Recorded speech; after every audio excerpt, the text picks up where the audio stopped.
Hey traders, David Frost, my strategic forecast. You're here for another episode of Common Sense Market Analysis. Today is Tuesday, November 28, 2023. We're looking at a daily chart of the SPY or Spider, which is the proxy for the S&P 500. What do we have on the docket today? When we take a look at the assessment of the daily chart, we notice the same thing we had yesterday. They're hanging around the trend line. The range was slightly expanded today. However, they're still hanging around the trend line that comes from, easier to see on this chart, the all-time high connecting the July high, and now they've come back to retest it. Now, from an intraday perspective, it's interesting to see just how important this trend line is. It looks the same or similar on an hourly chart, but when you break it down, even to a 5-minute chart, you can see how intraday the market is still vacillating around this trend line. They get above it and they try to rally. They come back to it, get below, come back to it again and again. Finally, by the end of the day, they choose to close back above the trend line. The trend line is, as we say in the trading parlance, uber important. Therefore, but wait, there's more. Because this trend line is so important, it might cause a trader to look beyond the SPY. For example, what's going on over in the SPX? Can we confirm what we see in the SPY? Even though they're one and the same, they're not exactly the same from a chart perspective. The SPY is essentially a derivative of the SPX. We also have the futures contract, which is pricing in the futures or future prices, if you will, which is slightly different than the cash SPX index. So let's take a look at both for sport. Here's a snapshot of the SPX index connecting again the all-time high and the July high. These are exact, they're dead on balls accurate. In the cash index on the daily chart today, you can see they did not close above. The SPY closed slightly above. It's not a big deal one way or the other. The trend line is by and large the same. But wait, there's more. Here's a snapshot of the S&P E-mini futures. Again, dead on balls to the number, connecting the all-time high and the July high. They have yet to reach the trend line. Look at it closer from a daily chart perspective. They've been eating some time off the clock, obviously akin to the other indices or the SPY and the cash index. However, they have yet to reach the trend line. It's interesting information. Where's the trend line, for example, tomorrow? Well, tomorrow the trend line is right under 4,600, 45.96, 97, somewhere in that neighborhood. So on a spike up to that area, we'll know why in the back of our minds, why they're headed there to satisfy an unfinished business piece of the trend line in the ES E-mini futures. How do you like dem apples? I like to look at the things that other people don't see, don't look at, don't consider. What else can we say about the overall market? What else can we say about the S&P? We could say a couple of things. A, we have a high put in the other day on Wednesday, the 22nd. Now, we have yet to either get to or close above that high. Therefore, that sign or signal of a trend change on the trend line that day still holds true to it is the recent high. And eventually, and we don't know whether this is going to be as a result of that high or some other high in the near future, but eventually, Mrs. Market will pull back. She will have a correction for a couple of 3 days. It's normal garden variety stuff. Nobody ever thinks it will happen. They'll start talking about or already have talked about new highs, all-time highs. The market will never go down again. All that stuff. She will have a correction. It is inevitable. The ultimate question is, from where will it happen? Will it happen from here, or will they eat some time off the clock, stay above the trend line, ride the trend line, and push higher first and correct from a higher place?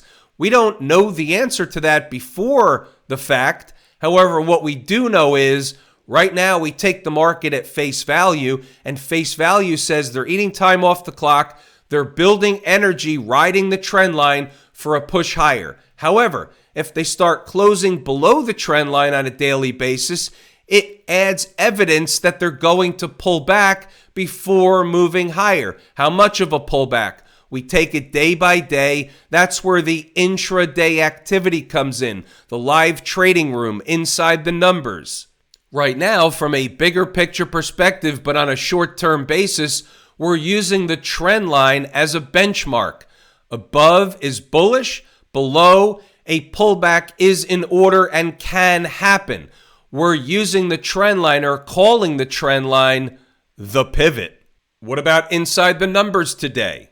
Once again, for the second time, they did not get down to my preferred buy level, provided the trade we were looking for, and net, it was this. We're looking for 453.27, which is a gap down to 452.50, 2 days in a row. They didn't get there. We were looking for a bounce back / retest of the trend line. They did all that and more. They just didn't give me my entry. However, but wait, there's more. There were traders in the live room in real time that were able to buy a retest of the trend line once above for a rally higher to a particular place, which they came up short of, but they certainly had a risk-free, emotionless trade on by the time they came up short of the number. And we'll see it in a few moments as we scroll up. So pause the video, read the notes, go back to the chart to double check the work. We had the trend line today at 454.75. Above, she's building energy for a move higher. Below is pullback territory. We were looking for a little bit more on the downside this morning. They just didn't hand it over on a silver platter. Life of a trader. Here's the visual. So down here and right of the vertical is today's activity. Where's the vertical? It's right there.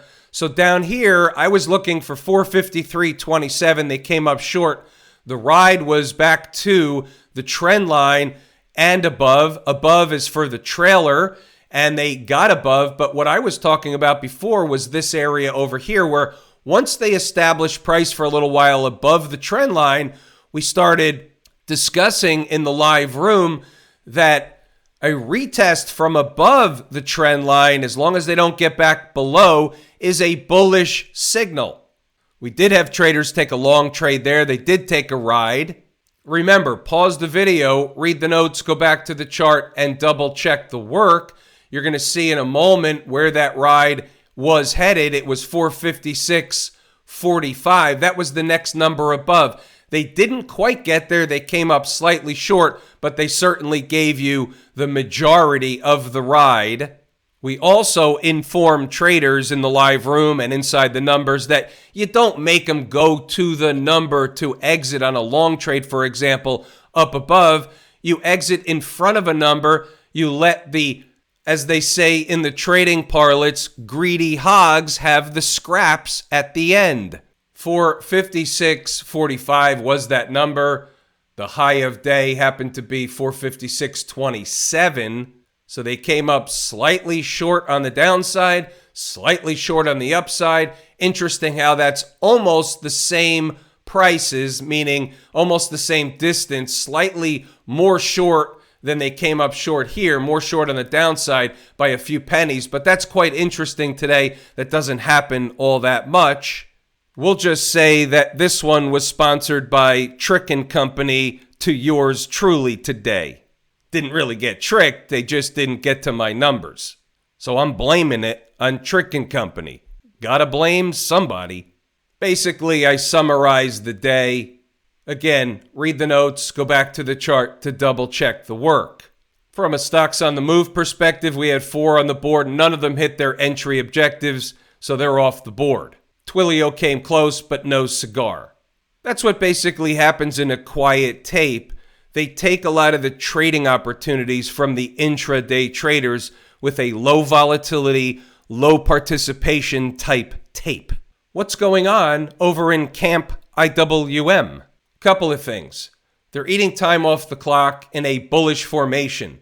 They can take longer and they can pull back. However, as long as they stay above this sloping trend line, which is the neckline of the inverse head and shoulders pattern, left shoulder, head, right shoulder, then this is still active to get up to 190, give or take. That would be the give or take of the completion of the head and shoulders or inverse pattern.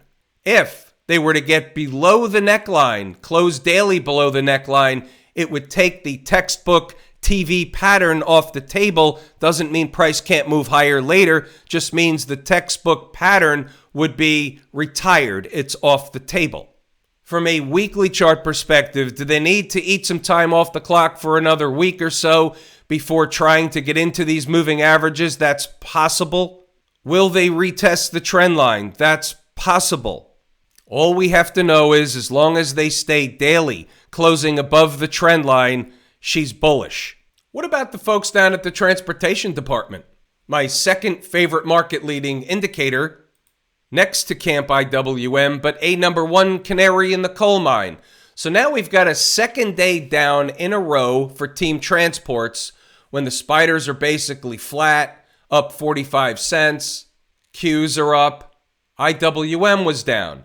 So leading indicator number one down, leading indicator number two down, canary in the coal mine down. Is that foretelling that the spiders and others need to take a breather, have some kind of a garden variety retracement operation underway?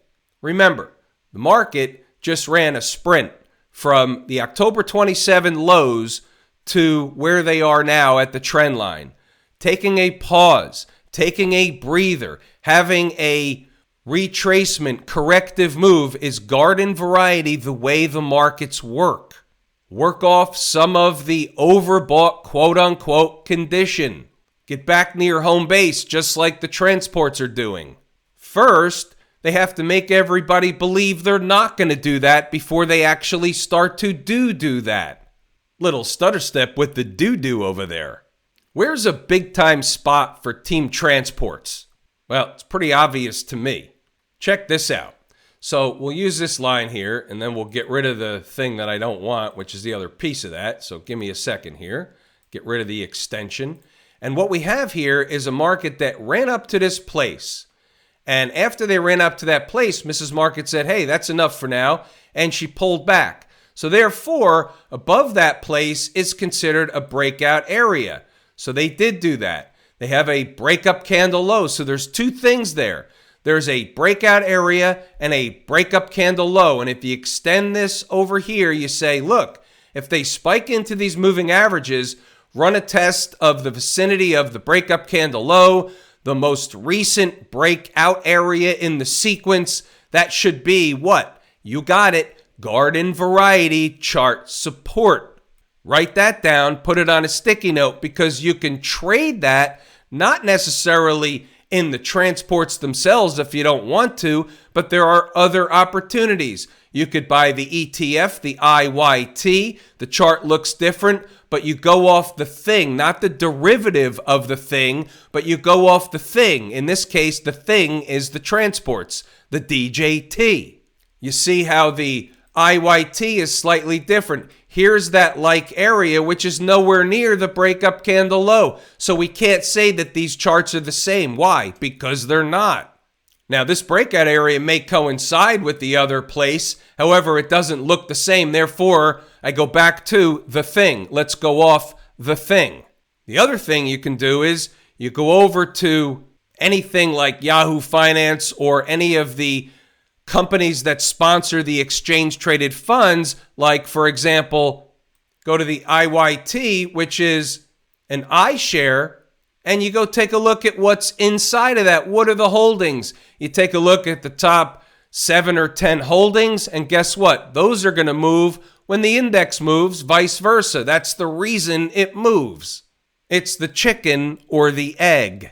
But if the index bounces, there's a fair chance that most of those stocks will get a ride as well. And therein lies the reason why you needed to put this stuff on a sticky note. What's going on over here with the Q people?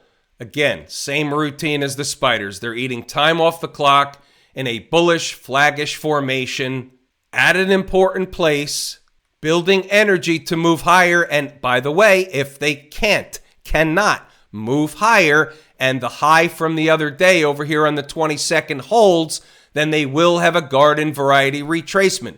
Where to? Well, first place is this low here because it's the beginning of no man's land, and under no man's land or within no man's land, the other side of it is a gap down here where today, home base or the 20-period moving averages, this will creep up over the next several days. So somewhere in here, there will be support. Think about it like this. Might want to get out your sticky notes also for this one. Time is also a corrective move, or can be a corrective move. So it can accomplish the same thing. The market can accomplish the same thing from a time perspective by running sideways, eating time off the clock, that it can from a pullback and resetting the tape. They're one in the same. They accomplish the same thing. Sticky note material.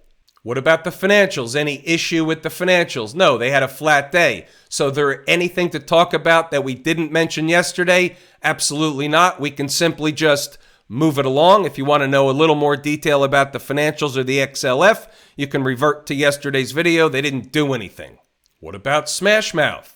They are doing something. They're pulling back instead of going sideways at the precipice of no man's land. They ran a test of this candle low here today. That is the beginning or the entree into no man's land, where the gap down here about 156 and a quarter or so.